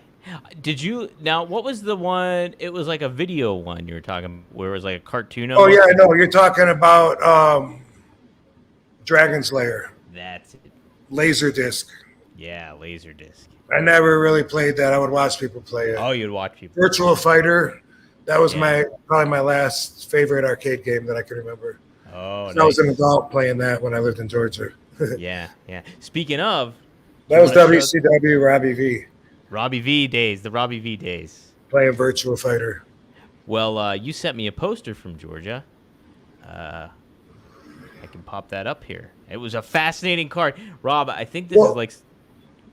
Oh, yeah, you want before you get there? Sure. I think I have a way to transition into this because I saw. Did you see somebody's trying to sue AEW? Yep, Kevin Kelly and the Tate twins, which were the boys for. Oh my God, why am I blanking on that wrestler's name? He's a good wrestler. I can't remember. They were the boys for him though. Oh, Dalton Castle. They were the boys for Dalton. They're suing AEW, like, and it's a whole, there might be a class action thing they're going to try to do with. Because if it's just 3 of them, how could they be the only 3 that are treated as employees unless they have different contracts than the talent independent contractors? Right. Like, the only thing that would make me think different would, Kevin Kelly was an announcer, so like a broadcast announcer, so maybe he Might be different. Who knows? might be different for him. But the Tate twins, they were just like ring valet manager guys, so I don't know. I wouldn't think they would have a employee contract, so to speak. I wonder if it's just them or if they're just trying to be the ones to step forward and hoping that others will follow. Yeah, it could be something like that. They tried this so many times in WWE. The one lawyer in particular who I never was interested in joining. I think it's the same. Oh no, it is 2 different guys now. There's the one guy with the concussions that was trying to do the class action suit of people who blamed WWE for their head trauma, which I never did. I never would. And that would be ridiculous and dishonest if I was to join that one. And the other one was an Asian dude. Like, someone was asking me if I wanted to talk to them. This guy that was heading a lawsuit because wrestlers are treated like independent contractors instead of employees. And if Rob, you're, was that the politician Andrew Yang? I know he was trying to make a play for that. It was, yeah. And I was, and I thought about it, and just for the conversational value of it. But I feel pretty firm on my beliefs. I've always, and guess what, everybody? I'm going against the grain. I'm thinking different. I'm not conforming to everybody else. Some people will tell me without even asking. They just assume, man, I'm sorry, that's not fair how you guys, get treated. Like, you get treated like you're employees with the job, but then they don't pay you like employees. That ain't right. And I'm, hey, boundaries, bro. Don't start telling me that you get my perspective when you haven't even heard it. My perspective is different than everyone else's. I have always enjoyed being an independent contractor. When you are an employee for a place, you work for an employer, and then you get paid by the hour or whatever, and then they take out the taxes, for federal and for your retirement, whatever, blah, blah, blah. You get 1 week off vacation, whatever the terms are that comes with that job as an employee. When you're an independent contractor, basically you're your own boss, and then you set the terms on an agreement with somebody, and then you honor those terms. I've always enjoyed doing business like that. And I always say this, people, if you're not with me, listen to this, because this seems to usually win everybody over. Would you rather work for me and get paid X amount of money and I'll pay your insurance, you'll be my employee, or would you rather get XX money, you're an independent contractor, you take care of your own insurance? That usually wins people over. They usually say, wow, yeah, I'd rather be able to shop for myself and judge my own coverage and the value of what the money versus coverage is. Yeah, well, guess what? When you're an independent contractor, that's how it goes. You take care of yourself. You set up your own different bank accounts where you got to put money away for this, money for that. What's considered expenses, what you have to spend on your job to make that money back. And so I've always enjoyed that. And the insurance is a big factor, because they think, if you're an employee, then you get insurance. Okay. But also, if as an independent contractor, if I signed a 3-year deal with somebody and said, hey, you know what, this is a deal breaker, I need you to cover my insurance. Well, guess what? They would cover it. If I say, hey, I need to have a bus, they're going to cover it or they're not. That's negotiating. A lot of the wrestlers have a fucking bus. A bus the WWE pays for, and that's because as an independent contractor, they work that into their terms. Now, if we were all employees, wouldn't we all get buses, or at least at a certain level? You know, when you reach whatever level it is that these guys are past, wouldn't everyone get treated a little more fairly? Maybe, but we live in a capitalist society. So personally, I'm not for equal treatment. I think that unions tend to equalize everybody at a rate that I don't necessarily want to give up personally. You know, if it ends up better for everybody else and I'm moving on, all the young guys are coming up, and if it's really better for everyone else to be employees and then, you know, fill out I don't even know what you fill out, W-9 or whatever at the end of the year when you're an employee, and then have somebody, you know, give you your schedule and your days off and your whatever it is. If that works better in the future, I wouldn't want to stop anybody from being able to achieve that upgrade in life. But for me, you know, whatever you need, put it on the agreement. You know, if I am a shingle repairman, a roof guy, and I'm working on your house and we sign a contract, and then I tell you, I'm going to finish your contract within, or I'm going to finish your job within 12 months. And if you agree to it and you say, okay, but I don't want you working for anybody else, doing anyone else's roofs until you get mine done. I say, okay, you know what? I'll agree to that too. Guess what? Those are just all terms. We don't all need the same terms. We certainly don't all get paid anywhere near the same. And should we? It's entertainment business. Do we all have equal value? It's even hard to compare when you're talking about, you know, who's selling the tickets and who are the people happier to see and who's keeping the people from turning the channel versus the people that they don't care about, but we need people to fill those spots. We can't pay them as much as the other people, can we? There's so much to it. I've always loved being an independent contractor and taking care of myself. I feel like if you're responsible, that is a better way that it works for you. So that's the way that I've always looked at it for the conversation. Love to hear anybody talk on that and talk against it. But if unions were around, would they just be on WWE, just WWE and AEW? Because the wrestling business is so much bigger than that. There's so many organizations, groups, shows that we don't know about even. That never even make TV, you know? Right. Is unions, is it going to cover Bobby Fulton's Big Time Wrestling in Chillicothe, Ohio? I doubt it. Right. You know? But, you know, maybe.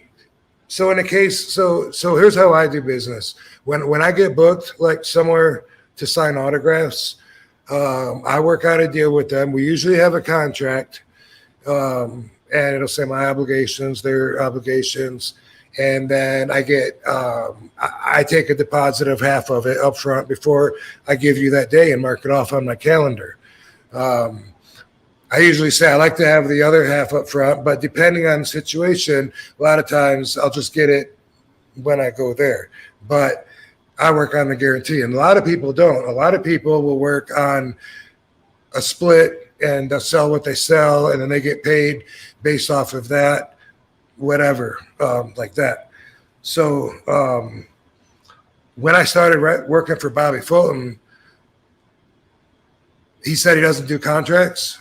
And I said, okay, well, you know, I get a deposit, you know, 50% deposit. And then he goes, I don't ever send a deposit, but you never have to worry about me fucking you. Bobby Fulton's words. Bobby's mouth to God. I don't do a deposit, but you'll never have to worry about me fucking you. And I did a lot of shows for him, did a lot of shows for his kid. This is not a shit talking or a burying, or this is not even meant to be messy. So, don't take it that way. But Philadelphia WrestleMania, got screwed over, had to fight for my money, took weeks and weeks and weeks, had to come up with all this paperwork and prove that we agreed on this number and then added this to it. It wasn't part of the original deal. It was something that a lot of times I would just say, once you fuck with my money, I'm done. I don't, why stick around? But Bobby, let's see the poster that I sent you. I've known Bobby since probably 93 or something like that, and I used to wrestle him. You can see right here. Where we at? Okay, Groves High School, Garden City, Georgia. Whoa, dude was just reaching out to me on Facebook that helped put that show together, actually, for the high school. That's amazing. No shit, damn. Yeah, saying, dude, I want to call me sometime. Medusa. Just saw her, right? Cauliflower Alley Club. We stay together. Yeah. It's amazing how many years. How crazy is that, Rob? Yeah, it was like she was the MC of Cauliflower Alley show. And I'm talking to her, and I've known her not only since here, but years before that. She was at the first live show that I was at with Sabu and Sheik in Euclid, Ohio, before I didn't even wrestle yet. I did a run-in on there, but I was so green. And she was on that match, and me and Dango both had a crush on her. Yeah. We're kickboxers. We thought she was cool as hell, and we're talking to her. She was signing autographs. We're like, whoa. Dang. Scott Studd is Scotty Riggs, by the way. Oh, is he? Okay. Cool. Yeah. Cool. Yep. And so this is and Greg Valentine lives fucking a mile from me, by the way. Yes, and you wrestled him many a times. Yes, I have. But this is 92, 93. I don't know. I can't even think of how I could know that. It was right outside of Savannah. Did I live there yet, or did I live in Augusta? 91. Yeah. Anyway, 92, 93. It was way back then. Anyway, I've known Bobby forever. And then after I left WCW, I was running shows with Greg Price, who ran this show, and we ran promotions together, and Bobby worked for those. He wrestled, and then he would put on a purple dinosaur outfit and come back out as Barney the dinosaur and take pictures with kids for like an extra $50 or whatever it was. Yeah, way back in the day. So anyway, I respect Bobby. I think highly of him. And so I'm definitely not talking shit about him. But we did a show after the Philadelphia show where he was a little bit short. And he's like, I'm a little short. I don't have all of your money. It's okay if I bring it next time. And he booked me a lot. And, it's Bobby. And so I said,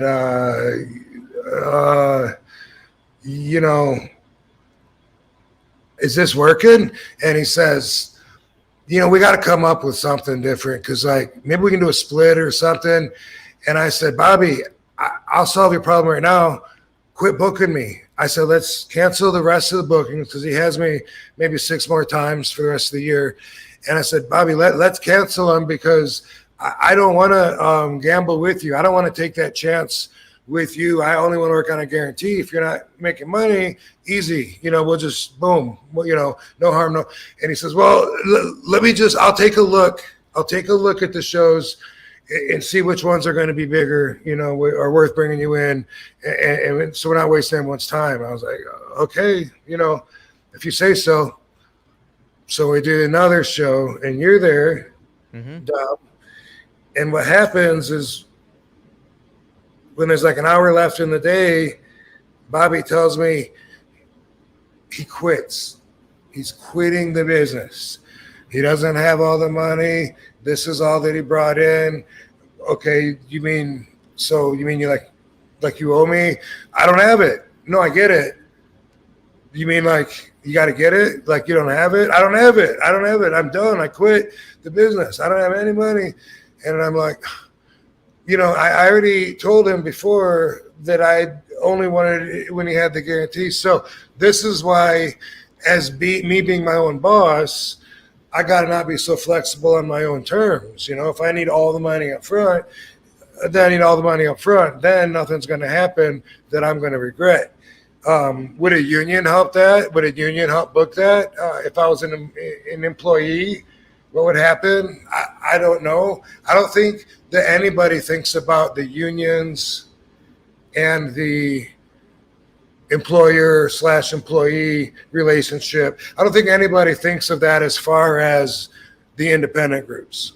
I think that they just think of it as the guys on TV, because they think, hey, you guys travel all the time and work so hard, and they tell you everywhere you got to be. But that's not everywhere. That's not Bobby Fulton, Big Time Wrestling, Chillicothe, Ohio. He might run a show a couple times a year, and he was doing a lot of those conventions, him or his son. And Dilly, relax. Don't think this was an attack, because if you come after me, I do have some photos. I'm not trying to be messy. I'm just saying there's only one way to look at this. Bobby was the gambler that didn't want to pay his debts. RVD was the contractor that did the work, then doesn't get paid for the work. There's no other way to look at that. So if somehow that slipped Bobby's brain, then this is a reminder to him that's what happened. Other than that, though, there was a time when, when I was like early 20s, when a promoter wouldn't have the money, and then I would want to beat him up. And then it'd be worth it, because then you're setting the stage so you don't get screwed again. Hopefully, the word will get out. But I try not to work for people that would be like that. Sure. And Bobby, of course, I wouldn't even think about beating him up. I wouldn't get anything out of that. And I like Bobby, and I respect him still. This is just, it is what it is. So, when the indies, there's probably, I'm going to guess, 300 indie shows to every WWE TV show, I would think, just because they're everywhere. If you follow Instagram, death matches, whatever, where are these crazy things happening, man? But there's a lot of them, and they're everywhere. And I know about a lot of them that happen too. Different levels. Some of the wrestlers really don't know how to wrestle, but they can break light bulbs over each other's heads, and they draw a crowd with that. People that like seeing that and shit. Are they going to get insurance? Probably not. I don't know if Death Wrestling Association. That might not tie in. Yeah. But anyway, several points there that I wanted to prove, and now unlike a lot of the other wrestlers' views that wish that they had employees' contracts so they could get better terms, unlike them, I feel like you should negotiate the terms you want as an independent contractor.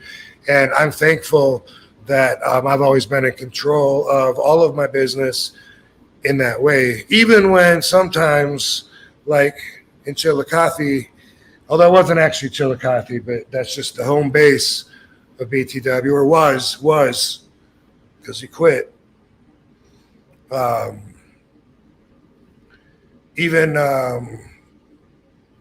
Even though whatever I was saying, period. There we go. Yeah. Exclamation mark. Exclamation mark. What was I going to say?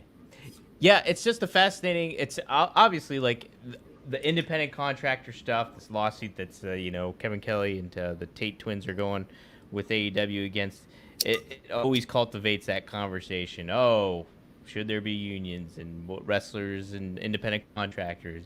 It's always a sticky situation. But when it comes to, like, you make a valid point about, like, hey, some of these guys get tour buses written in their contracts, and you look at, in comparison, hey, if you're thinking about a Cody Rhodes on a card in comparison to, I'm just going to name some Randy Hogan, that one jobber from many years back. If you're comparing those two to one another, it's like there's quite the difference between what Cody is earning for WWE and then what Randy Hogan is earning for WWE. Sure. And not only do they have different value to the company, but there's not even like a cookie cutter pattern that you can put out there as a scale to say that someone starts out at this, and if they've been there so long, now they're worth this, because they might not be, and then they're worth this. Probably not. It's rare that's why they're called great, because they're better than everybody else. So it's rare for someone to stand out and come ahead and from the class and from all the peers, and so that's something statistically that you got to keep in mind too. And then something I just heard an interview with Arn Anderson talking to Briscoe and Bradshaw, and he was mentioning too how like back in the day you'd be like, I think he was talking about tagging with Oldie or something like that. But like there would be moments where you'd be utilized in certain ways, but you're going up against another set of opponents, and they're like, okay, you're not going to be factored into this. And he was like, if you were to say that to somebody today, like a younger talent today, where it'd be like, hey, we're not going to factor you into this, people might raise more of a stink about it. Like in comparison to like, you kind of understand that, hey, this is just not your time right now, and certain things like that. And you kind of, all that stuff, you think about wrestling, it's like TV time, who's getting pushed, who's not getting pushed, who's getting those moments in the sun, who's not at the moment. There's a lot of different factors that come into play of where like, hey, how does a union fit in here, and how would something like, a straight pay scale fit for everybody when it's not necessarily fair grounds in wrestling. It's a competitive sport for a lot of you guys making it, Fascinating stuff. I don't hear too many wrestlers speak from my perspective or share my point of view on that, though. Right. I don't even know if I can think of, I'm sure there are probably some, but I don't know who. Like, I don't know that I've heard anybody be pro independent contractor. And I think it's because, I feel like usually it's because they don't understand business, but that's just my arrogant way of looking at it, I guess. I don't know. So, there's probably more people, though, that see the benefits like I do. I just don't know who they are. Yeah. I think from like the WWE perspective, it just being like this huge company, obviously worldwide, and the mothership of it all, and all, so to speak, like you could definitely see an argument for like, hey, let's have like a flat rate for everybody coming in there, and maybe it goes up moving forward. Like they kind of set a precedent for all that or something in regards. But like it's like when you're coming up to these independent promotions, and they're, you can't expect somebody to have like, hey, we got to pay you a flat salary. I even see that on the small scale of like coffee shops. Like Starbucks has been unionizing, like, and that's been a big movement. A lot of it started off in Pittsburgh here. And then there was another local coffee shop, smaller coffee shop, not to the size of Starbucks, that were like, hey, we want to form a union. Within the day, all those coffee shops in Pittsburgh shut down. They were gone the next day. Wow. Yeah. So it's just a different kind of thing you're looking at from an independent wrestling standpoint to, hey, maybe a big company like WWE, it could make a little bit more or something. But yeah, fascinating stuff. It's always a wild topic to cover, and great perspective there, Rob, for sure. So in 2001, when I came to WWE, do you think that I should have been getting paid the same thing as the young guys that were coming from OVW? Mark Jindrak, Shan Stasiak, Palumbo, those guys. Well, but I thought that's what you were saying about coming in at a ground level. Well, I'm meaning from like more so like you're an established star at that point. So I'm saying like maybe, hey, from an introductory standpoint, there's like those guys, the OVW guys, would all get paid an even like NXT guys, people they're creating. NXT guys, people that are basically on the same scale. But if you're bringing in a big star like an RVD, or you're getting, hey, I got Booker T from WCW coming over here, that wouldn't make any sense for you to be paid as like a developmental dude and certain things like that, because you got name cachet, you have star power, you are going to draw money for the company, so it's already built into that, I think. So yeah, I think it like you could kind of make more of an argument for like, hey, like a base salary for like everybody else, and here, if you want benefits, here they are, whatever. you could kind of make more of an argument in that regard, you know. But it's always an interesting topic to cover for sure. So, boom. Let's see. A couple more super chats here. We'll close it out like that. Then let's see. Here we go. Frankie Terrizzo having some good questions. Thanks for the $5. How do you acquire and transport the ring? How did you acquire and transport the ring you sold to Paul? Did you train grappling like judo or catch wrestling while in Japan? Okay, so how did you acquire and transport the ring that you did sell to Paul there, Rob, when you bought it? That's a damn good question. Did ECW come to Georgia? I feel like they picked it up, and so I don't think that I had to deliver it. It may have already been down. I really don't even remember if it was set up somewhere or if it was like in storage, ready to go. Because we were using it at the house shows, like that me and Greg Price did, all those when Bobby Fulton wrestled in it. That was the ring. And but sometimes we would rent if it was a better deal than bringing it like really far. It'd be easier to drive there and then boom, get something local sometimes, and we'd have shitty rings. But I think they came to Georgia. I know we did Louisiana a few times. You guys did a show in Georgia too, WrestlePalooza. Oh, we did Atlanta because Junkyard Dog was there, and New Jack said, "He come up on me. He come up on me." Yeah, that's right. That's right. So I Cobb think County. probably during that Georgia trip, they probably picked it up. I don't know that for sure, but it seems like it would make sense. Yeah, that would make sense. Yeah, Cobb County. I think it was WrestlePalooza '97. I think it was. Well, by that time, I was already in LA, I guess. So maybe not. Maybe it wasn't that trip. Okay, and then he asked. Oh no, I didn't even go to WC or ECW till '96. So, I guess maybe I moved and then had it in storage somewhere. I really can't remember. I'm curious. I know somebody that we know that I could ask probably though. Oh, there we go. Well, did you train grappling like judo or catch wrestling while in Japan? Did you do any of that while you were in Japan? No, I never did. Never was exposed to it. Never saw it. And so just the pro wrestling. Just the pro wrestling stuff.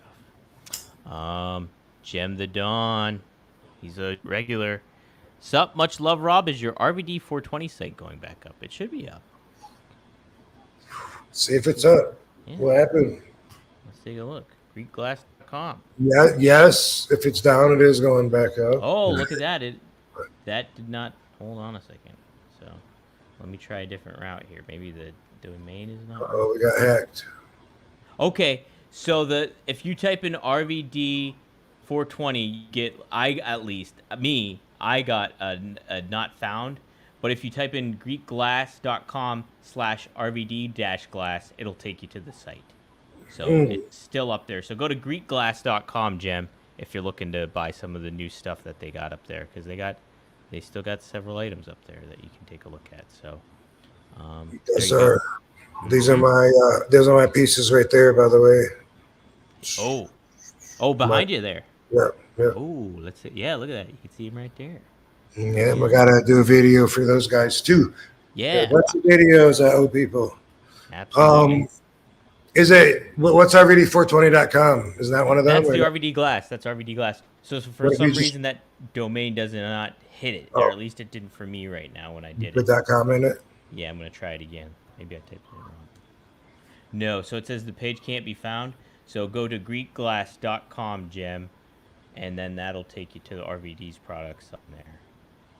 GreekGlass.com. Great guys over there. I have a clip that I have to share with them, by the way, too, from the podcast. So yeah, go to GreekGlass.com and you'll see RVD Glass there at the top. Just click on that tab and it'll take you right to all that stuff. So take a gander.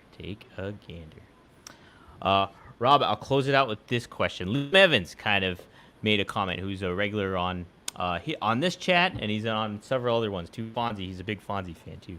But there was a graphic of Adam Hangman Page that was posted. I don't know if you saw the clip. He burnt Swerve's house down. He burned his house down to close out Dynamite this past week. Yes. Pretty stiff. They're having a cage match to settle it all this weekend. Stiff, damn. Big time. Well, Liam called Hangman Page mid, but I wanted to get your thoughts. What has your impression of Hangman Page as a wrestler and his look, talent, all that kind of stuff overall? What has been your impression of him? Well, he reminds me of Bobby Duncan Jr., and that's just because of the way he looks, not anything else about him. But when I look at him, I see Bobby, and I love Bobby, so it makes me automatically like want to like him and want him to be like Bobby, you know. And I don't know him that well, you know, just the little bit that I've worked with him and stuff. He's, you know, cool, respectful, nice dude. But he looks similar to my cowboy friend, Bobby Duncan Jr., who passed away in 97, I believe, 97 or 98. And he seems to be the guy they're pushing, like in the main events against Swerve long term. That seems to be the big angle that keeps going, right? The spine that holds everything together. So I think he's got a lot on his back, you know. Absolutely. And yeah, if you see this closing segment between him and Swerve, it's great quality, entertaining wrestling stuff. So Swerve buys a house, his childhood home. He bought his childhood home. They showed a video of it earlier in the day. He's like with Prince Nana. He's so happy and everything like that. And then they do the contract signing at the end. Hangman doesn't show up to the contract signing. And here he's in Swerve's childhood home and pouring gasoline all over the place, then sits down on a recliner outside of Swerve's home, has a drink, lights a match, and the fucking thing just goes up in flames behind him. It's quite the visual. So pretty fun way to close the show out, and a great hook for the pay-per-view coming up this weekend. So very impressed by that. I really enjoy Hangman Page. That's the reason I brought him up. Yeah, and that's great you mentioned Bobby Duncan, because he does have that vibe to him. He's been sporting the Magnum TA mustache, so that's been pretty. That gets the tie to me with him, and I'm a big fan of Hangman. So I just wanted your perspective. Yeah. I'll have to pay a little more attention to his wrestling. You know, I haven't worked with him in that way, but I know that he's like in one of the top spots. So that comes with implications. It sure does. Sure does, Rob. Did you want to do an RVDology? You kind of gave a lot today with a lot of perspective already, but if you want to, I mean, it's your show, Rob, so. Yeah, I feel like we kind of covered a lot, you know. I'm good. Yeah. Well, here, let's do this. I'll do this real quick, all right? Okay. Ideology for you. If this hits you and reaches you at the right time, then boom. I'm glad that I decided at the very last second to spit this out before we close off. Okay. So there's two things that you got to have, and two things that even when you have them, you still got to struggle to keep them. All right. One of them is balance. Life is just like the yin and yang right here. It's a constant struggle for balance. So you solve one problem, another problem comes. But not just that, but you always have to keep yourself balanced as well. You know, like maybe you work a whole lot, and guess what? You gotta rest a lot to make up for it. The right amount of time to give yourself balance. Okay. RVD comes across as genuine, and when I'm here, obviously, this isn't a character. This is the real me. But at the same time, I am as if I'm at work, and I still have to protect my image. If there's stuff that has me feeling all fucked up in the head that's really bothering me, I can't trauma dump it like right here because I have to balance that. You know, I'm keeping it real, but don't have to show everything in order to be real and to be genuine. And maybe you're honest to your wife, you don't lie to her. Doesn't mean you necessarily have to tell her when you stopped at the strip club if she doesn't ask. You're not lying to her. Guess what? I'm okay with that because you're working on keeping everything balanced. And sometimes you forget that because you get so focused on one thing, and that's the other thing that you need, and that's perspective. Okay. Sometimes whether we're obsessing about something in our head, trying to fix a problem that we believe we can fix somehow. Otherwise, we wouldn't bother obsessing about it. But we think we can come up with a solution. We just haven't yet. So we keep on fucking gnawing it to death, even though it happened way in the past and we can't get over it because there's got to be a solution and I got to be able to understand it. Well, you know what? Sometimes you got to change your perspective. You've been looking at it from over here too long. You got to go stand over there. And you know what you're going to do when you do that?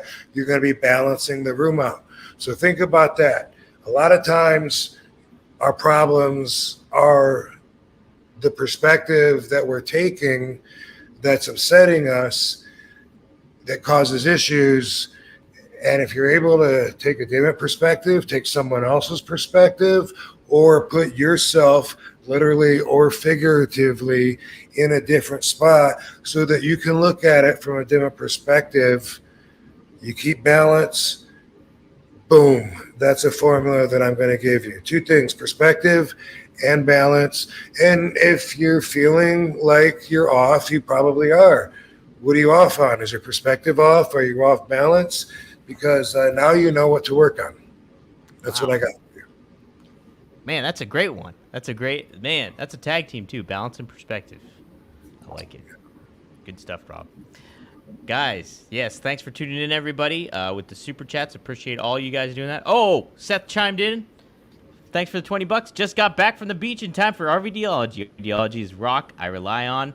It's hard times, and I always look forward to it and to appreciate it. Sending good vibes. Thanks, Seth. Appreciate it, man. Awesome. Good stuff. Cool. Appreciate that. I have to balance out sharing my values and trying to inspire people with my own self-image that sometimes I get where I'm just annoyed of speaking like from a position different than the people that I'm speaking to. It makes me feel arrogant sometimes, and sometimes I get tired of it myself, just hearing myself talk like, dude, shut the fuck up. But, when people say they're glad to hear it, that's what keeps me going. It's a balance, balancing all kinds of shit you guys don't know about. And I choose to show on the outside that I'm balanced, and that's where I'm at in the game. But the struggle to keep balance doesn't stop. Absolutely. The neat thing, Rob, this week, Marcus and I were talking about. Marcus works a lot with DDP and stuff like that, and he's like, dude, he's just always so positive, and it's so good. Like he's like, and like I find myself when I'm like watching his videos, he was saying like getting invested in what he's saying because he's doing it for his job, and like. I'm like, dude, it's like the same thing with Rob. It's like I talk to Rob, and he gives like these different perspectives on making you feel like a different way than how you envision when you're in the moment and certain things like that. So like even just like subconsciously, it's even beneficial for me to just do this with you, Rob, and like hear this kind of stuff. I think it's just been a big help for me as well too. So just wanted to let you know about that. Yeah, I appreciate that. And of course, DDP is my brother in karma. Absolutely, man. Boom. Another tag team. That's your guys' tag team name is Balance and Perspective. Yeah. There we go. Guys, thanks for tuning in. If you like what you're seeing, be sure to subscribe to Rob's YouTube channel at RealRVD. Also, go to rvdtv.com and subscribe there. You'll get episodes every Monday at 4:20 p.m. Eastern Standard Time. Each channel has their own clips to them, too. YouTube, Chris does a good job over there at Rob's, and then I do the RVD TV. Also, tune into OneTrueSportTV.com. Go to RobVanDam.com. Get those rolling papers. Check out all that stuff. Rob, you got a little bit more of a layover still, right? You still got a little bit of breather before you have another appearance and stuff, right? Yes, and I'm gonna next week. I'll pick a couple questions or comments from my YouTube page at the Real RVD to talk about. So if you give a fuck, then drop some text to me. Drop some text to him. All right, guys. Hey, we'll see you next time here on. Cool. All right, Van Dam fam. Have a great week. Have a great week, guys.